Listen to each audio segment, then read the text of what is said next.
আসসালামু আলাইকুম সুপ্রিয় দর্শক শ্রোতা। দুটি কথায় আমি মোহাম্মদ মুজাম্মেল হক সবাইকে জানাই সাদর সম্ভাষণ।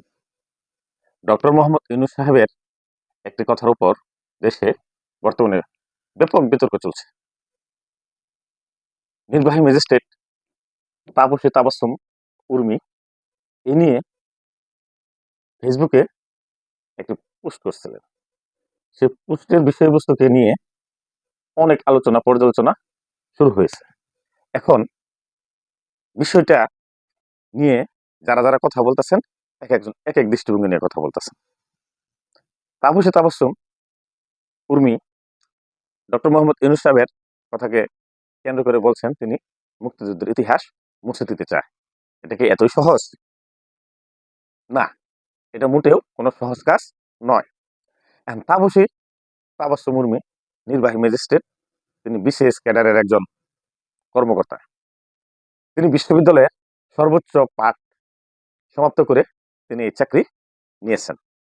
এখন আমার প্রশ্ন হলো, এই তাপসী তাবাসসুম উর্মি কি ডক্টর মোহাম্মদ ইউনূস সাহেবের কথা বুঝতে পেরেছেন? আমার মনে হয় তিনি বুঝতে পারেননি। কারণ এই কথার মর্ম, এই কথার গভীরতা, এই কথার লক্ষ্য তিনি যদি বুঝতে পারতেন তাহলে এমন একটা পোস্ট তিনি করতেন না।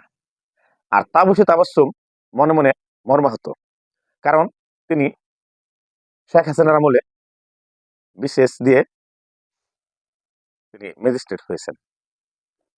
তিনি দীর্ঘদিন ধরে আওয়ামী লীগের বর্ণনা শুনতে শুনতে এবং আওয়ামী লীগের রাজনীতি, তাদের কর্মকাণ্ড দেখে দেখে এটা ভাবতে বাধ্য হয়েছিলেন যে আওয়ামী লীগ ছাড়া কিছু করা সম্ভব না এবং আওয়ামী লীগকে ভালোবাসতে হবে, তাহলে কিছু পাওয়া যাবে। এবং সেই ভালো লাগা এবং ভালোবাসা থেকে তিনি মনের থেকে আওয়ামী রাজনীতির সাথে নিজেকে জড়িয়ে নিয়েছিলেন। একই সাথে গোলাম মোল্লা রনি, জেডাই খান পান্না সহ আর অনেকেই এই বিষয় নিয়ে নিজেদের মতামত ব্যক্ত করছেন। এখন কথা হলো, গোলাম মোল্লা রনি তিনি আওয়ামী লীগের একজন সংসদ সদস্য ছিলেন, কিন্তু এই আওয়ামী লীগের আমলে সংসদ সদস্য থাকা অবস্থায় তিনি জেলে গিয়েছিলেন।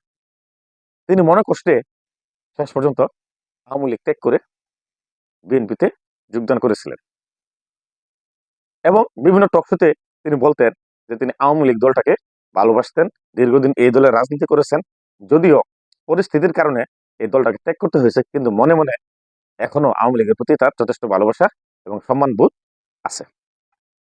জেডাই খান পান্না একজন মুক্তিযোদ্ধা, কিন্তু তিনি মুক্তিযুদ্ধের সনদ নেননি বলে তিনি বলেছেন। মুক্তিযুদ্ধের সনদ নেওয়া না নেওয়া তার জন্য বড় কিছু না, তিনি দেশপ্রেমের তাগিদে মুক্তিযুদ্ধ করেছেন, কিন্তু তার মনে হয়তো আওয়ামী রাজনীতি একবারে তার জীবনের সাথে মিশে গেছে।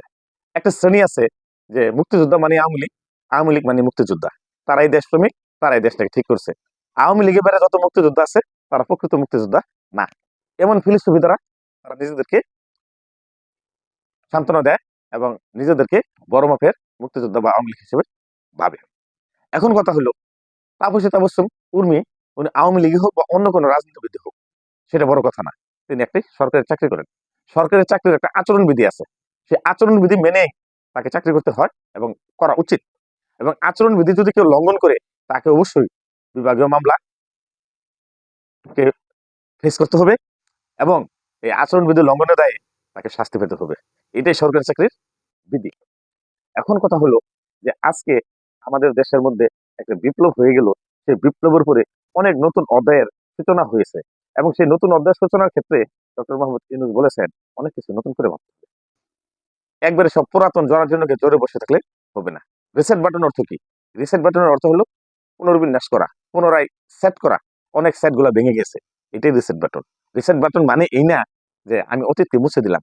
অতীতকে মুছে দেওয়াকে রিসেট বাটন বলে না। যা ভাঙচুর হয়েছে, যা নীতি নষ্ট হয়েছে, যেটুক দেশের ক্ষতি হয়েছে, যেটুক মানুষকে প্রতারিত করেছে, এই সকল বিষয়কে পুনর্মূল্যায়ন করা, পুনর্গঠন করা। যে সকল আইনকে ধ্বংস করা হয়েছে, যে সকল সাংবিধানিক প্রতিষ্ঠানকে ধ্বংস করা হয়েছে, সেগুলোকে পুনরায় পুনর্বিন্যস্ত করা, এটাই হলো রিসেট বাটন। কিন্তু রিসেট বাটন বলতে ওনারা মুক্তিযুদ্ধকে কেন টানলেন? এখানে তো মুক্তিযুদ্ধের কোনো আলোচনাই আসে নাই। কাজেই মুক্তিযুদ্ধের কথাই আছে, সেটা সম্মানের জায়গায় আছে, এটা ডক্টর ইউনূস সহ সকলেই এটা বিশ্বাস করে। এখানে সুযোগের সদ্ব্যবহার করে ডক্টর ইউনূসের একটা কথাকে দুর্বলতা ভেবে রাজনীতি করার মধ্যে কোনো কৃতিত্ব নাই। কাজেই এখানে যে যে মতে আছেন, যে যে পথে আছেন, সে সেখানে থাকবেন, এটাই স্বাভাবিক। যতই আওয়ামী লীগ গোলাম মোল্লা রনিকে কষ্ট দিক, কিন্তু সেই ভালোবাসা ম্লান হয়ে যাবে না। এখন কথা হলো, ডক্টর ইউনূস সাহেবকে অনেকে চান নাই, কিন্তু তাদের না চাওয়াতে তো কিছু আসে যায় না। কারণ তারা না চাইলেও তো ডক্টর ইউনূস তার ক্ষমতায় বসে গেছেন। কাজেই তার প্রতি বিরূপ প্রতিক্রিয়া না করে তাকে মনে থেকে মেনে নেন। মেনে নিলেই জিনিসগুলো সহজ হয়ে যাবে। আওয়ামী লীগ দীর্ঘ 15 বছর দেশ শাসন করেছে। দেশ শাসন করার পরে তাদের উদ্যত আচরণ, অনৈতিক কার্যকলাপ, দুর্নীতি, স্বজনপ্রীতি, দলীয়করণ, বিভিন্ন কারণে তাদের পতন হয়েছে, এবং পতন হওয়াটা তাদের জন্য অনিবার্য ছিল। এখন এই পতনের জন্য ডক্টর ইউনূসকে দায়ী করলে চলবে না। এই পতনের জন্য নিজেকেই দায়ী করতে হবে। কারণ নিজের অযোগ্যতা, অদূরদর্শিতা, অপরিণামদর্শিতার জন্যই আওয়ামী লীগের পতন হয়েছে। জনগণ অতিষ্ঠ হয়ে গেছিল সেই শাসনে। সেখানে কোনো সত্য কথার জায়গা ছিল না, ভালো লোকের কোনো জায়গা ছিল না, কোনো ন্যায়ের কথা বলা যেত না। সকলকে আওয়ামী লীগ কেন্দ্রিক বলতে হতো। আওয়ামী লীগ ছাড়া যেন দেশে কিছু ছিল না, এমন ভাবনা থেকেই আওয়ামী লীগের পতন হয়েছে। আর আওয়ামী লীগের পতনের জন্য মনক্ষুণ্ণ হয়ে বর্তমান যারা দায়িত্বে আছে, এদের সাথে বিরোধিতা করলে চলবে না। বিরোধিতা করলে সমস্যার সৃষ্টি হতে পারে। কাজে আমরা কেউ সমস্যা চাই না।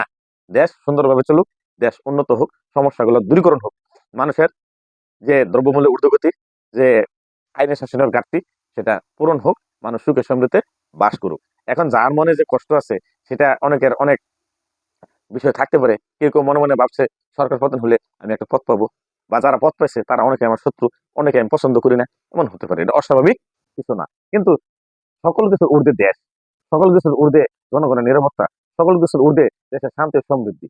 এই সকল ভেবে আমাদের ক্ষুদ্র স্বার্থকে ত্যাগ করে উদার মন নিয়ে আমাদের দেশকে ভালোবাসতে হবে এবং দেশের কাজে মনোনিবেশ করতে হবে। এবং আমরা সকলেই সকল ভুল ত্রুটিকে, হ্যাঁ, পেছনে ফেলে, সকল সংকীর্ণতাকে পেছনে ফেলে আমরা এগিয়ে যাব। সকলের প্রতি এই প্রত্যাশা রেখে দুটি কথা এখানেই শেষ করছি। আসসালাম।